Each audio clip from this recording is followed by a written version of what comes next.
اعوذ باللہ السمیع العلیم من الشیطان الرجیم بسم اللہ الرحمن الرحیم الحمد للہ الذی ہدانا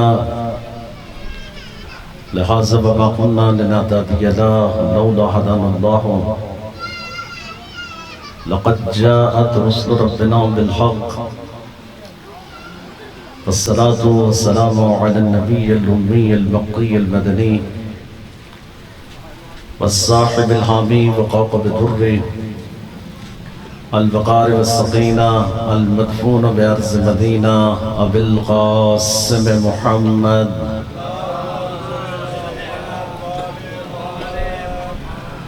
وعلى آله الطيبين الطاهرين المعصومين ولعنة الله على أعدائهم أجمعين رب اشرح لي صدري ويسر لي امري واحلل عقدة من لساني يفقهوا قولي قال الله تبارك وتعالى في كتابه المجيد والفرقان الحميد وقوله الحق من عمل صالحا ذكر او انثى فهو مؤمن فلنحيينه حياة طيبة. درود پڑھیں بآواز بلند آپ سمجھیں.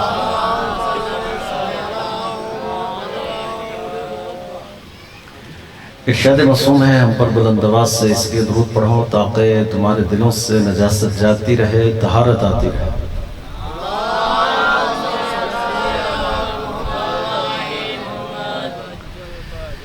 ارشاد رسول خدا ہے کہ جو شخص مجھ پر میری ذریت پر بلند آواز سے درود پڑھتا ہے اور جن لبوں سے وہ درود گزرتا ہے وہ لب میری بوسگاہ بن جاتے ہیں. اس لیے مل کر کے بلند آواز سے درود پڑھیں آپ سب.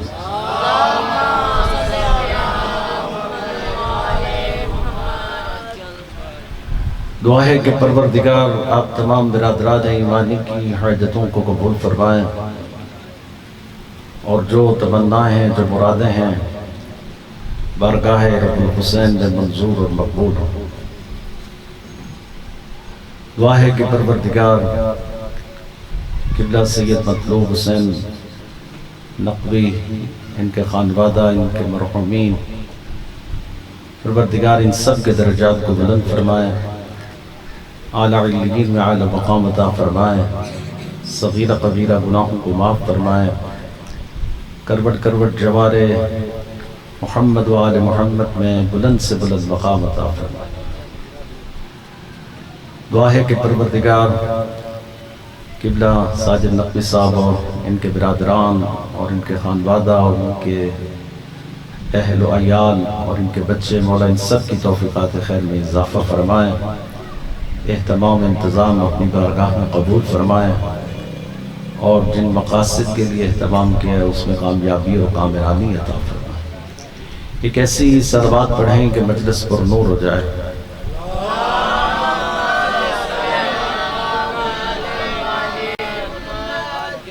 اگر زحمت نہ سمجھیں تو تھوڑا تھوڑا اگر آپ قریب آ جائیں تو صف اول میں بہت خلا ہے اور یہ بہت معیوب ہوتا ہے کہ خطیب سے دور بیٹھنا، اور بعض شاید لوگ اس لیے کہ مولوی کے قریب نہیں بیٹھنا، شاید یہ نظریہ ہے. مولویوں کے قریب ہوں گے تو کچھ ملے گا بھائی، اس لیے تھوڑا تھوڑا اگر آپ آگے تشریف لے آئیں گے. کہیں ایسا تو نہیں ہے کہ امامت دیکھ کر ہی ڈر جاتے ہیں ویسے ہی مولوی سے. تو یہیں جب مولوی سے مجمع دور بیٹھا ہو تو پھر مولوی یہی سمجھتا ہے کہ شاید یہ امامے سے ڈر رہا ہے. توجہ ہے یا نہیں آپ کی؟ آپ میرے ساتھ ہیں یا نہیں ہیں؟ آپ کی واجب الاحترام خدمت میں کوئی زیادہ دیر زحمت نہیں دینا ہے، انتہائی اختصار کے ساتھ قرآن مجید کی جس آیت کو موضوع سخن قرار دیا ہے ارشاد الہی ہے من عمل صالحا ذکر او انثى فهو مؤمن فَلَنُحْيَنَّهُ حَيَاتًا طَيِّبَةً، جو بھی عمل صالح کرے گا، فَلَنُحْيَنَّهُ حَيَاتًا طَيِّبَةً، جو بھی عمل صالح کرے گا، فَلَنُحْيَنَّهُ حَيَاتًا طَيِّبَةً، جو بھی عمل صالح کرے گا، فَلَنُحْيَنَّهُ حَيَاتًا طَيِّبَةً، جو بھی عمل صالح کرے گا چاہے وہ مرد کرے یا عورت کرے. توجہ ہے یا نہیں آپ؟ چاہے کوئی بھی کرے، عمل صالح کرے، مرد کرے یا عورت کرے، ہم اس کے عمل صالح کو صالح ہی نہیں مانتے. تو پروردگار یہ جو عمل صالح ہوئے، جس نے بھی عمل صالح کرنا ہے اس کو کب مانا جائے گا؟ تو اس کے لیے پروردگار نے کہا میں نے ایک شرط رکھی ہے، کوئی بھی عمل آپ صالح انجام دیں گے وہ ایک شرط کے ساتھ صالح ہوگا، ورنہ وہ صالح ہوتے ہوئے بھی بد صالح ہو جائے گا. اب بہت سارے اعمال ایسے ہیں، نماز بھی صالح ہے، روزہ بھی صالح ہے، حج بھی صالح ہے، زکوٰۃ بھی صالح ہے، خمس بھی صالح ہے، بھوکے کو کھانا کھلا رہے ہیں یہ بھی صالح ہے، پیاسے کو پانی پلا رہے ہیں یہ بھی صالح ہے. لیکن پروردگار کہتا ہے کہ یہ چاہے جس کو تم صالح سمجھ کر صالح انجام دے رہے ہو، میں اس کو اس وقت تک صالح نہیں مانوں گا جب تک کہ میری رکھی ہوئی شرط کو پورا نہیں کر دیتا. تو آخر پروردگار سے یہ التجا ہے کہ پروردگار ایسی کیا شرط ہے کہ جس کو پورا کرنے کے بعد میرا عمل صالح ہو جائے. میں نماز پڑھوں تو وہ بھی قبول ہو جائے، روزہ رکھوں تو وہ بھی قبول ہو جائے، حج کروں تو وہ بھی قبول ہو جائے. ورنہ اگر اس شرط کے بغیر اگر میں کوئی بھی عمل انجام دیتا ہوں تو وہ سارا کا سارا میرے منہ پہ مار دیا جائے گا، کیونکہ میں نے پروردگار کی رکھی ہوئی شرط کو پورا نہیں کیا. تو آخر وہ ہے کیا شرط؟ تو پروردگار نے اس آیت کے اندر ایک شرط رکھی ہے، چاہے وہ عمل صالح مرد کرے یا عورت، ایک شرط ہے. وہ شرط کیا ہے؟ فَهُوَ مُؤْمِنٌ، شرط یہ ہے کہ وہ مومن ہو. شرط یہ ہے کہ وہ مومن ہو. تو اس کا مطلب یہ ہوا کہ پروردگار مومن ہونا تیری شرط ہے کہ اگر کوئی مومن ہوگا تو ہم اس کے تمام اعمال کو قبول کر لیں گے، اور اگر نہیں ہوگا تو اس کے اعمال اس کے منہ پر مار دیں گے. تو اس شرط کے بعد تیری طرف سے کوئی انعام بھی ہے، کوئی عطیہ بھی ہے. تو ظاہر ہے کہ عمومی حالات میں بھی جب ہم کوئی شرط رکھتے ہیں تو اس کے بعد ایک انعام رکھتے ہیں. تو پروردگار نے بھی یہاں ایک انعام رکھا ہے، فَلَنُحْيَنَّهُ حَيَاتًا طَيِّبَةً، تو ہم اس کی زندگی کو پاکیزہ بنا دیں گے. کیا بنا دیں گے؟ پاکیزہ بنا دیں گے. اور اگر زندگی ہی پاکیزہ ہو جائے تو اس سے بڑا اور انعام کیا ہوگا؟ اس سے بڑا کوئی عطیہ ہو سکتا ہے کہ اگر انسان کی زندگیوں کو خدا پاکیزہ بنا دے؟ یعنی پاکیزہ زندگی معمولی زندگی نہیں ہے، ایک بڑی خاص زندگی ہے اس انسان کی جس کی زندگی کو خدا پاکیزہ بنا دے. جس طرح امیر المومنین علی بن ابی طالب علیہ السلام نے نہج البلاغہ میں کہا تھا، کوشش کرو کہ انسان کی تنہائیاں پاک ہوں. تنہائی جب پاکیزہ ہو جائے تو پھر سمجھو کہ انسان پاکیزہ ہو گیا. لیکن یہاں شرط رکھی وَهُوَ مُؤْمِنٌ، شرط یہ ہے کہ وہ مومن ہو. تو پھر فَلَنُحْيَنَّهُ حَيَاتًا طَيِّبَةً، تو ہم اس کی زندگی کو پاکیزہ بنا دیں گے. چاہے وہ مرد ہے تو بھی زندگی کو پاکیزہ بنائیں گے، عورت ہے تو بھی زندگی کو پاکیزہ بنا دیں گے. اس لیے کہ آپ دیکھنا یہ ہے کہ پروردگار یہ تو نے شرط رکھی مومن ہونے کی، تو مومن کسے کہتے ہیں؟ ہمارے ہاں تو صبح ایک اعلان ہوتا ہے مسجد میں، حضرات مومنین اعلان مجلس سماعت فرمائیں، تو سارے اٹھ کے کان لگاتے ہیں، ہمیں مخاطب کیا جا رہا ہے، جیسے کہ سرٹیفکیٹ ہمارے پاس ہیں کہ ہم ہی سب سے بڑے مومن ہیں. تو لہٰذا یہ مومن ہونے کا سرٹیفکیٹ کس کے پاس ہے؟ ہر کسی کے پاس ہے. ہر کوئی یہ دعویٰ کرے کہ میں مومن ہوں، ہر ایک کو حق ہے کہ وہ یہ کہے کہ میں مومن ہوں. توجہ ہے یا نہیں آپ کی؟ لہٰذا یہاں یہ کہنا کہ شرط یہ ہے کہ وہ مومن ہو. تو پروردگار مومن کیسے، کون ہوتا ہے مومن؟ تو اس کے لیے میں اگر کوئی لمبے لمبے دلائل دوں تو اس کے لیے وقت نہیں ہے، لیکن ایک بات طے ہے کہ پیغمبر اسلام کو اللہ نے یہ بتایا کہ مومن کسے کہتے ہیں. قرآن مجید کی ایک آیت ہے فَلَا وَرَبِّكَ لَا يُؤْمِنُونَ حَتَّى يُحَكِّمُوكَ فِي مَا شَجَرَ بَيْنَهُمْ ثُمَّ لَا يَجِدُوا فِي أَنفُسِهِمْ حَرَجًا مِّمَّا قَضَيْتَ وَيُسَلِّمُوا تَسْلِيمًا. اس میں پروردگار نے اپنی قسم کھا کے کہا اے میرے حبیب تجھے تیرے رب کی قسم، یہ جو اسلام کے ٹھیکیدار بن کر تیرے ارد گرد بیٹھ کر تیری ذات پر ایمان لا کر اپنے آپ کو بڑا مومن کہہ رہے ہیں، یہ تو مومن ہے ہی نہیں. گھبرا گئے ہیں شہدہ. اب یہ عجیب ہے، یعنی پیغمبر اسلام کی ذات پر جو لوگ ایمان لائے اور دعویٰ ایمان رکھتے تھے اور اپنے آپ کو مومن کہتے تھے، اب اس کے بارے میں یہ کوئی مولوی اقتدار نقوی خبر نہیں دے رہا اپنے حبیب کو، یہ خبر خود خدا دے رہا ہے، اور خود خدا اپنی قسم کھا کے دے رہا ہے تجھے تیرے رب کی قسم. یہ اس وقت تک مومن ہو ہی نہیں سکتے جب تک کہ اپنے معاملات میں تجھے حکم نہیں بنا دے. یہ اپنے معاملات میں تجھے حکم بنا ہے. پھر کیا ہے؟ پھر کیا ہے؟ یہ حکم سے کیا مراد ہے؟ یعنی حکم سے مراد یہ ہے کہ یہ تجھے فیصلہ کرنے والا بنا.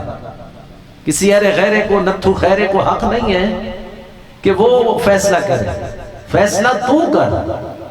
اور ان کے جتنے بھی معاملات ہیں ان میں فیصلہ کرنے والا تو ہو، اور جو تو فیصلہ ان کے درمیان کرے یہ اس پر سر تسلیم خم کر دیں.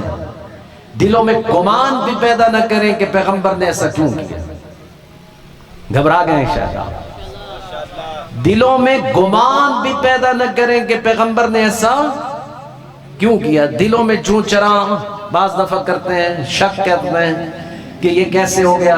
عمومی طور پہ جب ہمارے یہاں پر ایک پنچایت ہوتی ہے اور کوئی چودھری صاحب فیصلہ کر دیں تو اگر کسی کو پسند نہیں آتا تو چودھری صاحب کے ڈر کی وجہ سے منہ پہ تو نہیں لیکن ادھر ادھر کہتے رہتے ہیں جی یہ چودھری نے فیصلہ ٹھیک نہیں کیا. دلوں میں گمان کر لیتے ہیں، شک پیدا کر لیتے ہیں. یہ محلے کے چودھری کے سامنے تو شک کیا جا سکتا ہے لیکن پیغمبر کے سامنے شک نہیں کیا جا سکتا، اس لیے کہ پیغمبر چودھری کے فیصلے پر شک کرنے سے کسی کا جاتا کچھ نہیں ہے، پیغمبر کے فیصلے پر شک کرنے سے کسی کا رہتا کچھ نہیں ہے. اس لیے کہ یہ پیغمبر ہے، یہ کوئی عام نہیں ہے، اللہ کا نبی ہے، صاحب کتاب نبی ہے، صاحب شریعت نبی ہے. لہذا خود خدا کہہ رہا ہے اے میرے حبیب جب تو ان کے درمیان کوئی فیصلہ کرے. درود بھیجئے آل بیت محمد پر. وعلى آلك وأصحابك يا حبيب الله. الله أكبر الله أكبر الله أكبر الله أكبر. أشهد أن لا إله إلا الله أشهد أن لا إله إلا الله أشهد أن محمد رسول الله أشهد أن محمد رسول الله.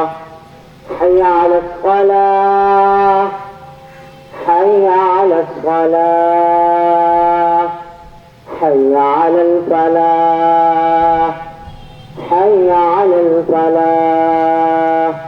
الله أكبر الله أكبر لا إله إلا الله. درود پڑھیں بآواز بلند. توجہات ہے نا آپ؟ تو میں یہ عرض کر رہا ہوں کہ پیغمبر جو بھی تو تمہارے درمیان کوئی فیصلہ کریں اس پر سر تسلیم خم کرنا ہے. دلوں میں گمان پیدا نہیں کرنا ہے کہ پیغمبر نے ایسا کیوں کیا. اور اگر ذرہ بھی یہ کہہ دیا کہ کیوں کیا، کبھی سوچا آپ نے یہ جو کیوں ہے یہ بڑی خطرناک ہے.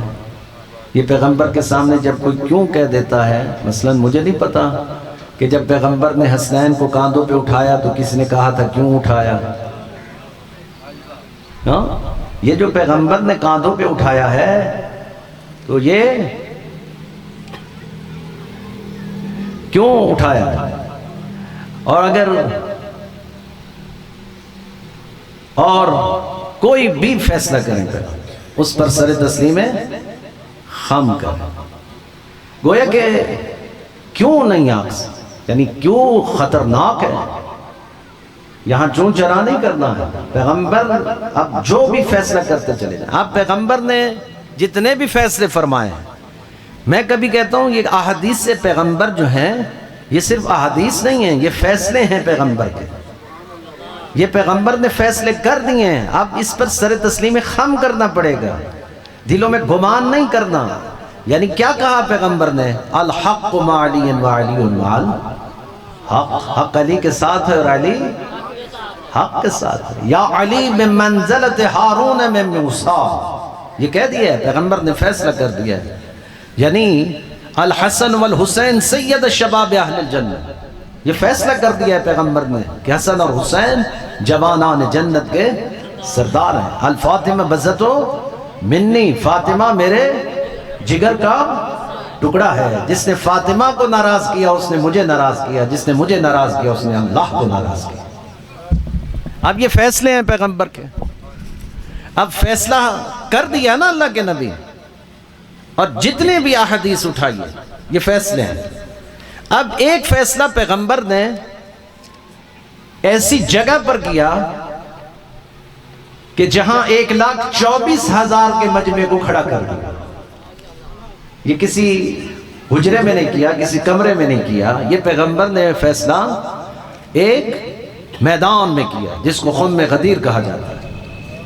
اور پھر ظاہر ہے کہ 1,24,000 کے مجمع کے سامنے پلانوں کا ممبر بنایا گیا، اس پلانوں کے ممبر پر اپنے بھائی علی کو بلا کر، دکھا کر، اٹھا کر، سمجھا کر یہ بتا دیا کہ من کنت مولاہ فہذا علی مولا، جس کا میں مولا ہوں اس کا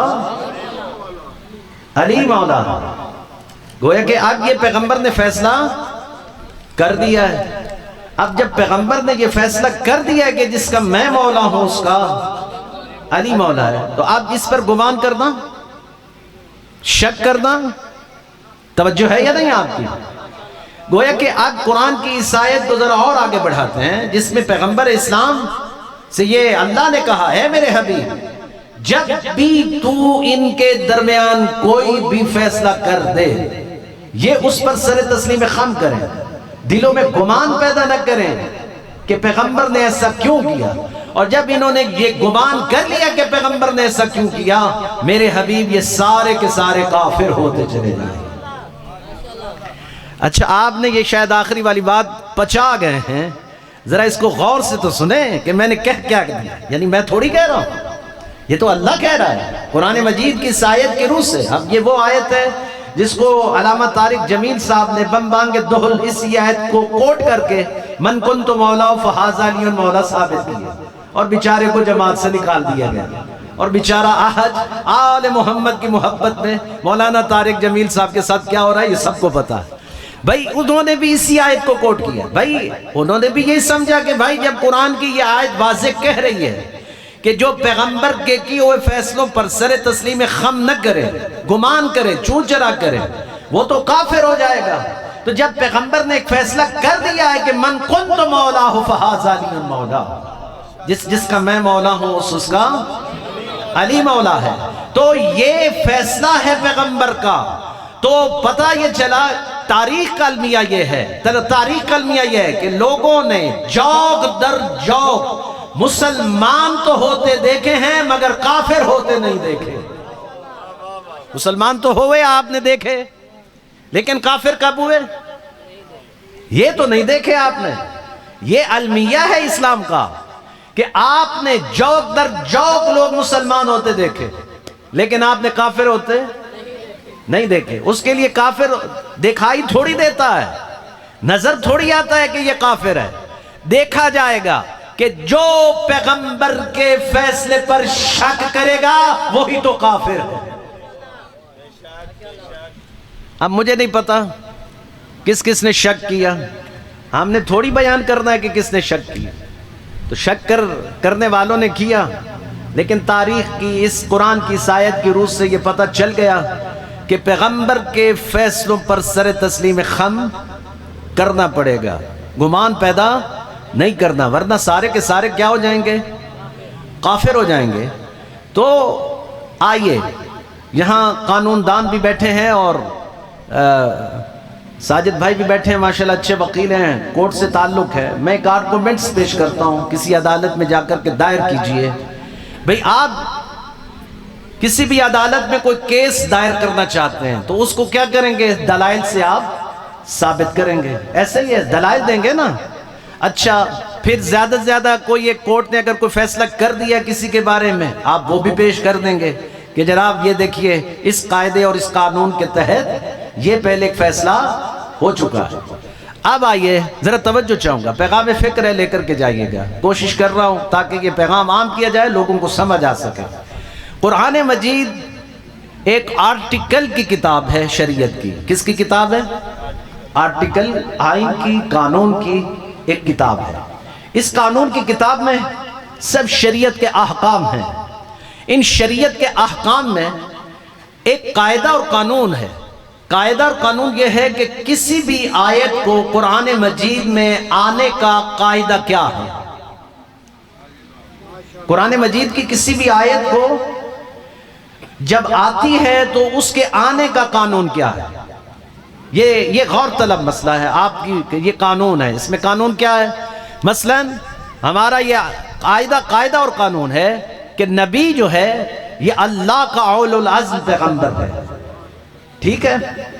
نبی بعنوان وحی خدا سے کلام کرتا ہے، لہذا وحی کا جو طریقہ کار ہے وہ یہ ہے کہ جبرائیل جیسا فرشتہ اس وحی کو لے کر آتا ہے۔ توجہ ہے یا نہیں آپ کی؟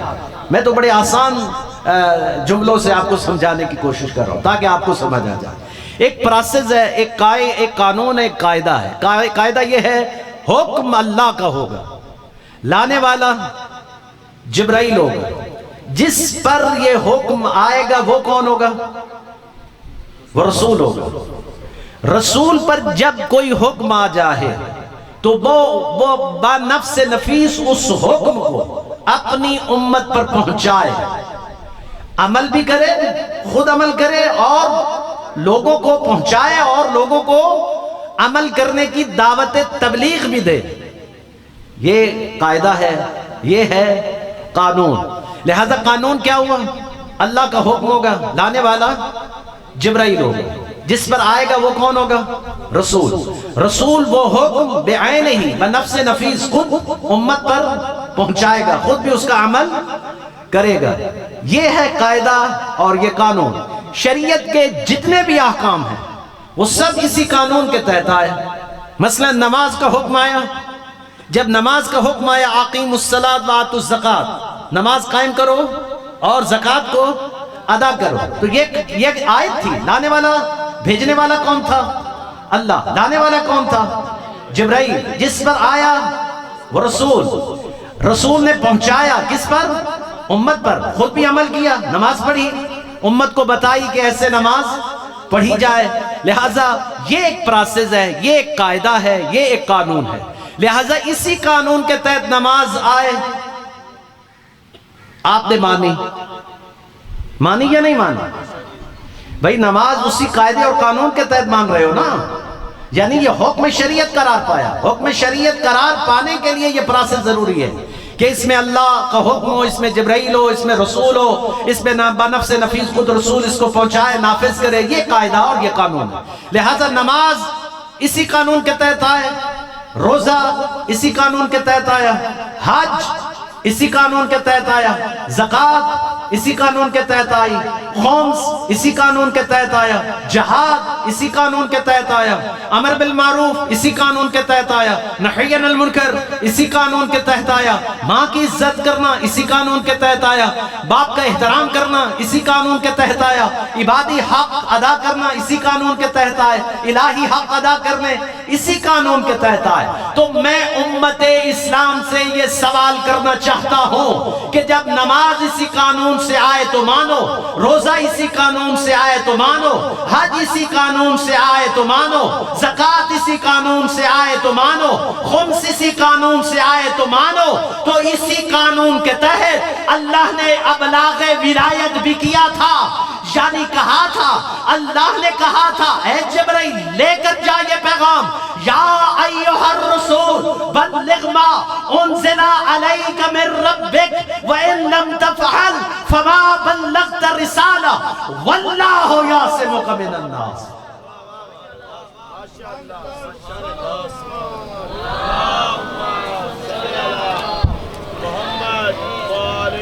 میری گفتگو میں کوئی مشکل ہے، کوئی پریشانی ہے؟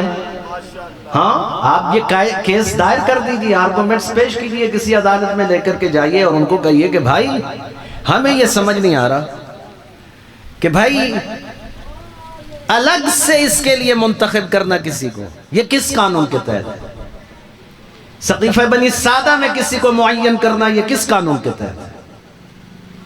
جب ایک قانون اللہ نے بنا دیا۔ اچھا، نماز کے حکم میں تو یہ نہیں کہا کہ یا ایھا الرسول، سرکاری عہدہ ہے۔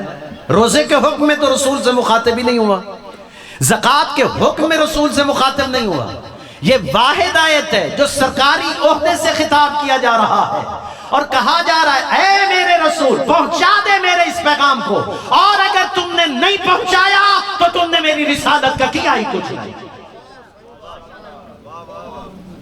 تو پھر تم نے میری رسالت کا کیا کام انجام دیا ہے؟ کچھ بھی تو نہیں کیا، پوری کی پوری رسالت بیکار ہو جائے گی۔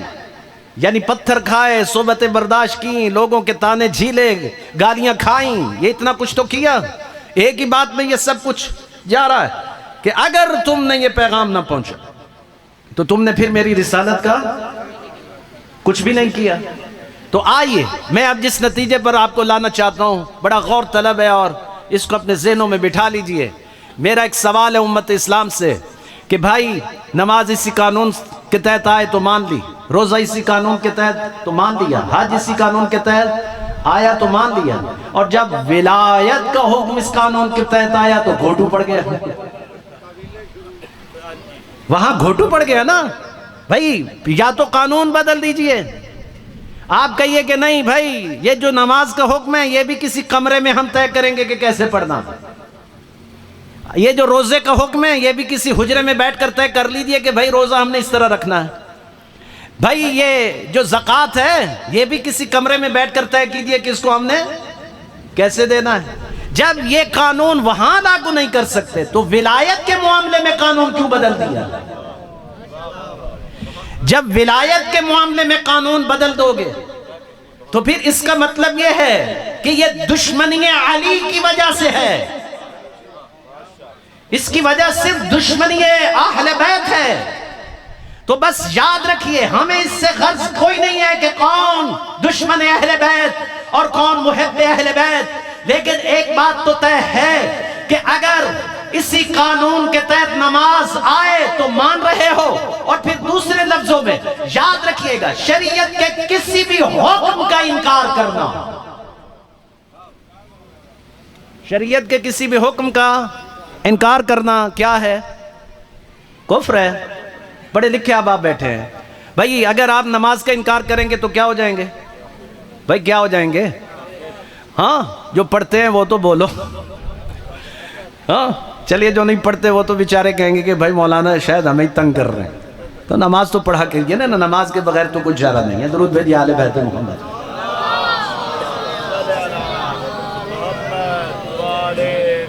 اچھا نماز کا انکار کیا ہوا؟ بھائی بولیے نا، نماز کا انکار کفر، روزے کا انکار، حج کا انکار، زکوٰۃ کا انکار، خمس کا انکار، جہاد کا انکار، امر بالمعروف کا انکار، نہی عن المنکر کا انکار، کفر۔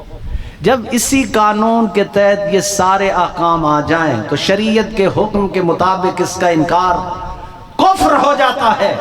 تو بھائی اسی قانون کے تحت تو ولایت کا پیغام بھی آیا ہے، تو یاد رکھیے گا علی کی ولایت کا انکار انسان کو منافق نہیں بناتا، سیدھا سیدھا کافر بناتا ہے، سیدھا سیدھا کافر۔ علی کی ولایت کا انکار انسان کو کافر بناتا ہے۔ جب علی کی ولایت کا انکار ہی کر دو گے تو پھر کافر ہو جاؤ گے۔ تو ہو سکتا ہے شاید یہ روایت انہی لوگوں کے لیے تھی جو جنت کے دروازے پہ اپنے اعمال کی گٹھڑی باندھے کھڑے ہوئے تھے۔ گھبرا تو نہیں گیا؟ اب آپ سمجھ میں آئی یہ روایت مجھے کہ بھائی ایسا کیوں ہوگا کہ لوگ اپنے اعمال کی گٹھڑی باندھے جنت کے دروازے پر کھڑے ہو جائیں گے، جا کے ان کو جانے ہی کون دے گا؟ تو بھائی وہ اس لیے چلے جائیں گے کہ چلے وہ جتنی بھی تھیں لٹھی پھٹی جو بھی نمازیں روزے رکھ رہے تھے یہ تو لے جا رہے تھے اپنے اعمال کی گٹھڑی باندھے، لیکن ان کو جنت کے دروازے پر روک لیا جائے گا اور ان سے کہا جا کھڑے اور ان کو روک لو، ان سے ابھی ایک سوال باقی ہے۔ اور وہ سوال کیا تھا؟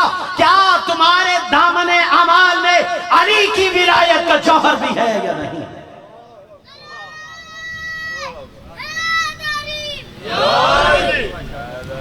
علی کی ولایت کا جوہر بھی ہے یا نہیں؟ ابھی بھی اگر کوئی مومنین مجھ پر غصے میں بیٹھے ہیں تو اللہ ہی حافظ ہے۔ ہاں کہتے ہیں مولوی ولایت نہیں سناتے، بھئی اس سے بڑی اور ولایت آپ کو کیا سنا؟ تو یہ ولایت کا انکار کفر ہے۔ ولایت کا انکار انسان کو منافق نہیں بناتا، ولایت کا انکار انسان کو کافر بنا دیتا۔ اس لیے یاد رکھیے گا جو ولایت کے مغز میں ہے، یاد رکھیے جو ولایت کا مغز ہے نا، کبھی آپ اس کو دیکھیے یہ کیا ہے۔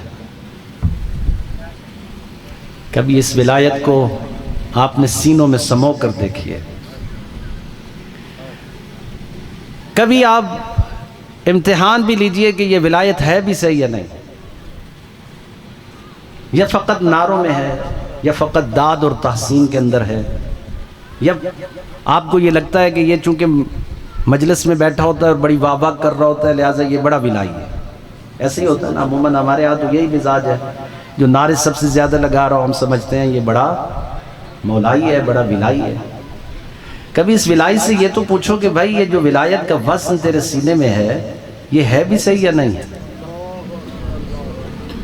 ہاں یہ سینے میں ہے یا نہیں ہے؟ میں کہتا ہوں کبھی آپ اس کا ٹیسٹ بھی کیجئے، یہ ہے بھی صحیح یا نہیں، اس کا ٹیسٹ کرنا پڑتا ہے۔ ٹیسٹ جب کرو گے تو پتہ جائے گا کہ ولایت کہاں کھڑی ہے، کس منبع ولایت پر ہم کھڑے ہیں۔ آپ ٹیسٹ کیجئے، آپ کو اندازہ ہو جائے گا آپ کہاں کھڑے ہیں۔ آپ بھی کہ کسی لیبارٹری سے اس کا ٹیسٹ کروائیے جا کر۔ آپ کہیں مولانا کون سی لیبارٹری ہے جہاں سے ہم ولایت کو ٹیسٹ کروائیں؟ ہر چیز ٹیسٹ ہوتی ہے، ایک بیچارہ نہ ایمان ٹیسٹ ہوتا ہے نہ ولایت ٹیسٹ ہوتی ہے۔ آپ ایمان کو بھی ٹیسٹ کیجئے۔ ہاں جس طرح میڈیکل سائنس کے اندر بلڈ پریشر بہت خطرناک ہوتا ہے، اسی طرح یہ ایمان بھی بڑا خطرناک ہوتا ہے۔ میڈیکل سائنس کے اندر جب بلڈ پریشر ہائی ہو جائے تو خطرناک، لو ہو جائے تو خطرناک۔ اسلام کے اندر ایمان کی بھی یہی پوزیشن ہے، یہ ہائی ہو جائے تو نبوت پہ شک کروا دیتا ہے، لو ہو جائے تو میدان سے دوڑے لگوا دیتا ہے۔ اچھا اسی طرح ولایت کا منبع ایمان ہے۔ ایمان جتنا کامل ہوگا اتنا ولایت کا درجہ بڑھتا چلا جائے گا۔ تو آپ اس ولایت کو بھی ٹیسٹ کیجئے یہ ہے یا نہیں ہے۔ درود بھیجئے آل بیت محمد پر۔ بس میں چھوڑ رہا ہوں۔ گویا اس ولایت کو ٹیسٹ کیجئے۔ کون سی لیبارٹری میں جائیں مولانا بتاؤ تو صحیح، جا کر کے ولایت کو ٹیسٹ کروا کے ہیں۔ ہم نے کہا جناب آپ کو پتہ ہی نہیں چلتا اور یہ ولایت دن میں کئی مرتبہ ٹیسٹ ہو جاتی ہے اور آپ کو خبر بھی نہیں، آپ کو پتہ بھی نہیں چلتا کہ ولایت کا ٹیسٹ کب ہو گیا. اس کی فائلیں لگ جاتی ہیں، اس کی رپورٹ بن جاتی ہے اور وہ چلی بھی جاتی ہے جہاں جانا ہوتا ہے، لیکن آپ کو خبر نہیں ہوتی. یہ ولایت ہے. کبھی آپ چیک کریں اس یہ ہے یا نہیں. یاد رکھیے گا ولایت ان سینوں میں ٹھہرتی ہے جہاں انسانیت ہو، جہاں انسانیت ہو. آپ چیک کریے. کیسے چیک کریں گے؟ جب آپ کو پتہ چلے میرے محلے میں 2 یتیم بچے رات کو بھوکے سو جاتے ہیں، میرے محلے میں 2 یتیم بچے رات کو بھوکے سو جاتے ہیں، میرے گھر کے تو کتے بھی کھانا کھا کے سوئیں اور میرے محلے کے یتیم رات کو بھوکے سو جائیں اور میں مضطرب نہیں ہوا، میں بے قرار نہیں ہوا. یہ وہ ولایت کا جوہر ہے جو مجھے مضطرب کرے گا ان یتیموں کے لیے. میری گفتگو شاید آپ کو پریشان کر رہی ہے. یہ ولایت کی حرارت ہے. یہ ولایت کی حرارت ہے. یہ وہ حرارت ہے جو ایک لفظ ایک حدیث میں استعمال ہوا، ان قتل الحسین حرارتا فی قلوب المؤمنین لا تبرد ابدا. یعنی امام حسین علیہ السلام کا قتل اور ان کی شہادت ہمارے سینوں میں ایک ایسے آگ کی طرح حرارت کر رہی ہے جو قیامت تک کے لیے ٹھنڈی نہیں ہوگی.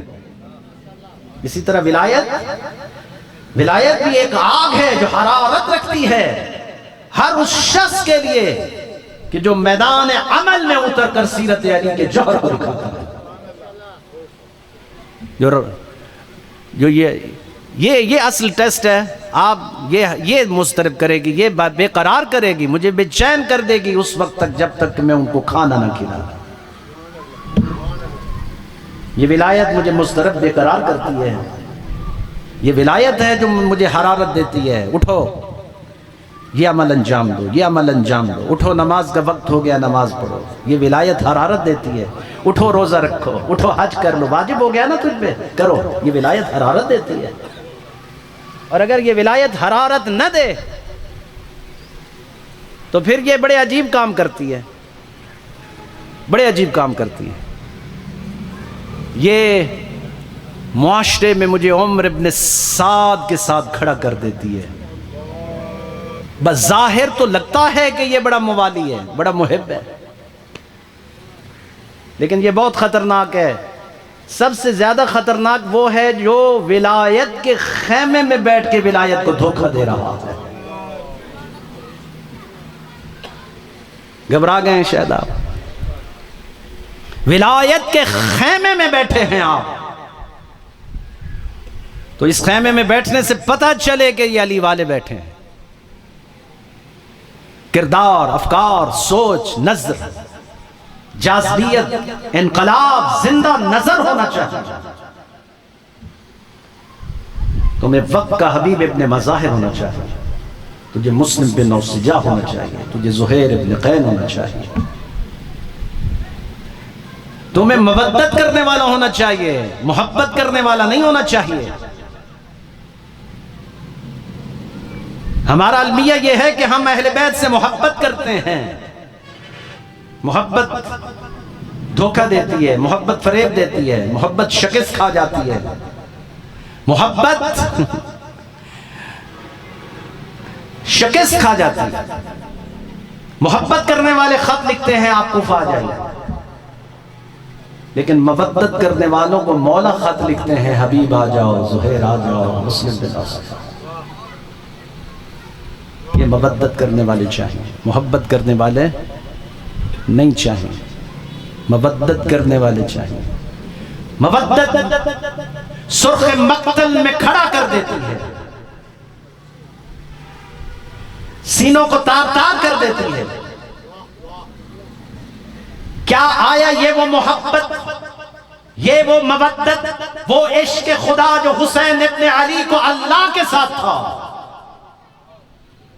اپنے اللہ کے ساتھ جو عشق مودت تھا، وہ تو یہ تھا کہ حسین کہہ رہے تھے ان قان دین محمد لم یستقم الا بقتلی یا سیوف خزینی، اے میرے نانا کا دین اگر تو میرے قتل ہونے کی وجہ سے ہی بچ سکتا ہے تو اے تیرو، اے تلوارو، اے نیزو آؤ اور حسین کے سینے کو چھلنی کر دو۔ حسین کا بدن حاضر ہے کوئی ایسا ہم میں سے جو یہ عشق اور مودت کا اظہار ولایت علی ابن ابی طالب سے کرے کہ اے ولایت علی ابن ابی طالب اگر تو میرے قتل ہونے ہی کی وجہ سے بچ سکتی ہے تو آؤ دنیا کے خنجر، آؤ دنیا کے تلواروں، آؤ دنیا کی مصیبتوں، آؤ میرے سینے کو چھلنی کر دو، میں ہوں زہرا کے بیٹے کے لیے حاضر ہوں، میں علی ابن ابی طالب ان کی ولایت کے لیے حاضر کھڑا ہوں۔ اصل یہ جوہر ہے جو ہمیں زندہ رکھتا ہے، تابندہ رکھتا ہے۔ وقت کے تقاضے ہیں، کبھی آپ اس پر غور کیجئے، انشاءاللہ اب وقت نہیں ہے۔ ہمارے بزرگوار قبلہ حجت الاسلام علامہ احمد اقبال رضوی صاحب نے تشریف لانا تھا، لیکن آپ کو پتہ ہے اس وقت جو ملک کے حالات چل رہے ہیں، مشی کے حوالے سے FIR ہوئیں، بہت سارے مسائل ہوئے، گرفتاریاں ہوئیں، تو چونکہ ایک آغا صاحب وائس چیئرمین ہیں مجلس وحدت المسلمین کے، ایک عظیم ذمہ داری ہے، تو وہ ان مسائل میں کافی الجھے ہوئے تھے، انہوں نے معذرت خواہی کی اور میں نے بھی آنا ہی تھا، لیکن انہوں نے کہا کہ میری نمائندگی بھی آپ کریں گے، اس لیے میرا آدھا وقت ہو گیا نا، تو آدھا وقت ان کا ہو گیا، کچھ پیغام ان کی طرف سے ہو گیا اور کچھ پیغام میری طرف سے ہو گیا، تو انشاءاللہ بس آئیے چند لمحے ان کو رویا جائے جن کے لاشوں پہ کسی کو رونے نہیں دیا۔ اجڑ گیا ہے بطول کا گھر، کسی کا کیا گیا، زخمی ہو گئے سکینہ کے کان، کسی کا کیا گیا، لٹ گئی بطول کی بیٹیوں کی چادریں، کسی کا کیا گیا، کسی کا کچھ گیا؟ ہاں دنیا آرام سے چل رہی ہے، عجیب ہے یہ دنیا کے رنگ، عجیب ہیں۔ محرم کے دنوں میں مجھے عجیب لگتا ہے کہ جب کوئی سیر و تفریح کے لیے مسلمان جا رہے ہیں، کاغان جا رہے ہیں، کدھر جا رہے ہیں؟ ایام محرم میں سیر و تفریح کر رہا ہے مسلمان۔ 1400 سال کے بعد بھی مسلمانوں کو پتہ نہیں چلا زہرا کا بیٹا حسین کون۔ بس سزاداران مظلوم کربلا، میرے لاکھوں سلام علی کی بیٹی زینب پر، شریکت الحسین زینب، علی کے مقصد کی شریک کار علی کی بیٹی زینب۔ زینب نہ ہوتی تو حسین نہ ہوتے، حسین نہ ہوتے تو دین خدا نہ ہوتا۔ یہ وعدہ ہے علی کی بیٹی زینب کا اپنے بھائی کے ساتھ، بھیا میں اس وقت تک لوٹ کر نہیں آؤں گی جب تک ہر گلی، ہر کوچہ، ہر بازار میں تیرے دربار نہ لگوا۔ اتنا بڑا دربار دیکھ رہے ہو، یہ حسین ابن علی کا دربار تو سج گیا ہے۔ چیلم کے مصائب ہمارے قبلہ بزرگوار پڑھیں گے، بس میں اتنا عرض کرتا ہوں، بڑا ہی ظلم کیا ہے ان ظالموں نے اہل بیت پر۔ اہل بیت کا لوٹا ہوا قافلہ شام جاتے ہوئے رستے میں ایک عیسائیوں کا باغ آیا ہے، اس باغ میں یہ رکے اور انہوں نے کہا کہ تھوڑی دیر کے لیے یہاں آرام کرتے ہیں، پانی وانی پیتے ہیں۔ یہ پانی پینے میں مصروف ہو گئے اور نبی کی بیٹیاں پیاسی بیٹھی ہوئی۔ اس باغ میں ایک پادری کی نابینا بچی ٹہل رہی تھی۔ جب بھی دیکھتے نا مولا حسین کہ میری اہل بیت اطہار کے گرد تماشائیوں نے ہجوم کر لیا ہے، تو مولا تلاوت قرآن کرتے تھے تاکہ ان کی توجہ وہاں سے ہٹے اور میرے سر کی طرف ہو جائے۔ اب اسی باغ میں میرے مولا نے تلاوت قرآن شروع کی۔ اب جیسے ہی تلاوت قرآن ہوئی، وہ نبینا بچی اس آواز کا سہارا لیتے لیتے وہاں آئی جہاں قاری تلاوت قرآن کر رہا تھا۔ اب جیسے ہی اس نے اپنا سر نیچے رکھا، اس خون شفا کا قطرہ جو اس کی آنکھ میں گیا، اس کی بینائی واپس آ گئی، اور جب بینائی واپس آئی تو اس نے قیامت بھرا منظر دیکھا۔ کچھ سر ہیں جو نوک نیزہ پہ بلند ہیں، کچھ بیویاں ہیں جن کے سروں پر چادریں نہیں ہیں، ایک قیدی ہے جس کے گلے میں توق، ہاتھوں میں ہتھکڑیاں ہیں، پاؤں میں بیڑیاں ہیں، یہ تڑپ کر کہتی ہے خدا خیر کرے میں یہ کیسا قیامت بھر منظر دیکھ رہی ہوں. یہ دوڑتی ہوئی گئی، کیا دیکھا، ایک بچی ہے جو 4 سال کی ہے، زمین پر بیٹھ کر لکیریں کھینچ رہی ہے. یہ کہتی ہے یہ میری ہمسن محسوس ہوتی ہے، میں اس سے پوچھتی ہوں کہ تم کون ہو. یہ آئی اس بچی کے پاس بیٹھ گئی اور پوچھتی ہے تم کون ہو. وہ بچی کہتی ہے ہم وہ ہیں کہ جن پر اللہ درود و سلام بھیجتا ہے. وہ بچی تڑپ کر کہتی ہے بی بی تو کیا کہہ رہی ہے، اللہ تو درود و سلام مدینے کے سیدوں پر بھیجتا ہے، میں نے اپنے بابا سے اکثر سنا. خدا خیر کرے کہیں تم مدینے کے سید تو نہیں ہو. کہا ہاں ہم مدینے کے سید ہیں. جیسے ہی سنا نا ہم مدینے کے سید ہیں، دوڑتی ہوئی اپنے بابا کے پاس دوڑی. کہتی ہے بابا بابا ہمارے باغ میں بہت بڑا حکیم آ گیا ہے. بابا اس نے میری بینائی واپس کر دی ہے. بابا مجھے سب کچھ نظر آتا ہے. بابا میں دیکھ سکتی ہوں. اچھا بیٹا مجھے بھی وہاں لے چلو میں اس کا شکریہ ادا کروں. ہاتھ جوڑ کے کھڑی ہو گئی. کہتی ہے بابا تو وہاں نہیں جا سکتا. جس نے مجھے شفا دی ہے نا اس کی مائیں اور بہنیں آئی ہیں. وہ ننگے سر ہیں بابا، ان کے سروں پر چادریں نہیں ہیں بابا. بس سزاداروں ابھی باپ اور بیٹی یہ بات ہی کر رہے تھے کہ اس کا ایک پادری بیٹا کہیں سویا ہوا تھا. دوڑتا ہوا آیا اور کہتا ہے بابا غضب ہو گیا ہے، میں نے ابھی خواب میں حضرت عیسیٰ کو دیکھا ہے. ان کی نلین اتری ہوئی تھی، زلفوں میں خاک تھی، گریبان چاک تھا، اور رو رو کے مجھے کہہ رہے تھے پادری تو یہاں آرام سے سویا ہوا ہے اور تیرے باغ میں مباہلے والے محمد کی بیٹی زینب آئی ہے. اگر ہو سکے تو اس کے لیے کوئی چادروں کا انتظام کرو. جتنے عیسائی جمع ہو سکتے تھے سب جمع ہو گئے اور جتنی چادریں جمع کر سکتے تھے انہوں نے چادریں جمع کر لی.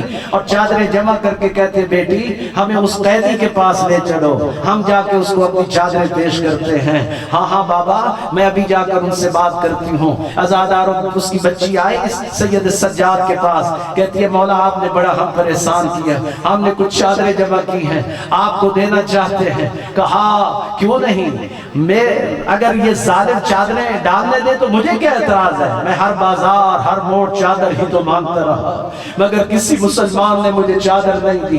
عزاداروں یہ سارے عیسائی شیبر کے پاس آ گئے اور کہا شیبر ان بیویوں کے سروں پر چادریں ڈالو. یہ کہتا ہے ہرگز نہیں. عیسائی کہتے ہیں پھر ہم بھی عیسائی ہیں، یہاں خون کی ندیاں بہہ جائیں گی. جب اس شیبر نے عیسائیوں کے تیور بدلے ہوئے دیکھے اب اس نے اجازت دے دی. جب اجازت مل گئی تو ہر بی بی کے سر پر چادر آئی. ادھر ہر بی بی کے سر پر چادر آتی. سید سجاد سجدے میں گر جاتے، کہتے خدایا تیرا شکر ہے کسی نے ہمیں چادر تو دی. عزاداران مظلوم کربلا منہاج الدموع والا لکھتا ہے غلط پڑھوں خدا میری شفاعت نہ کرے. جیسے یہ قافلہ یہاں سے گزر کر آگے بڑھا شیبر سید سجاد کے قریب آیا. کہتا سجاد چادریں خود اتارے گا یا ہم چھین لیں. اور ظالم جتنا ظلم کرنا ہے مجھ پہ کر لے لیکن میری ماں اور بہن کے سر پر چادر رہنے دے. بس سزاداران مظلوم کربلا سید سجاد کہتے ہیں جتنا ظلم کرنا ہے مجھ پہ کر. بڑا مشکل ہے سجاد کے لیے پشت پہ 2 سال کا باقی رہے. بڑی مشکل سے سید سجاد نے زمین پر بٹھایا. اب اس ظالم نے تازیانہ اٹھایا. اس نے ایک تازیانہ مارا، اس نے دوسرا تازیانہ، اس نے تیسرا. جب چوتھا تازیانہ لگا ادھر ناقہ سے سکینہ جی کی چیخیں بلند ہونے لگی. کہا پھپھی اماں کوئی چادر دے نہ دے سکینہ چادر دیتی ہے. او بیویوں چادریں دے دو. سجاد پر لگے تازیانے. اے میں سکینہ سے برداشت نہیں. بس يعلم الذين ظلموا أي منقلب ينقلبون.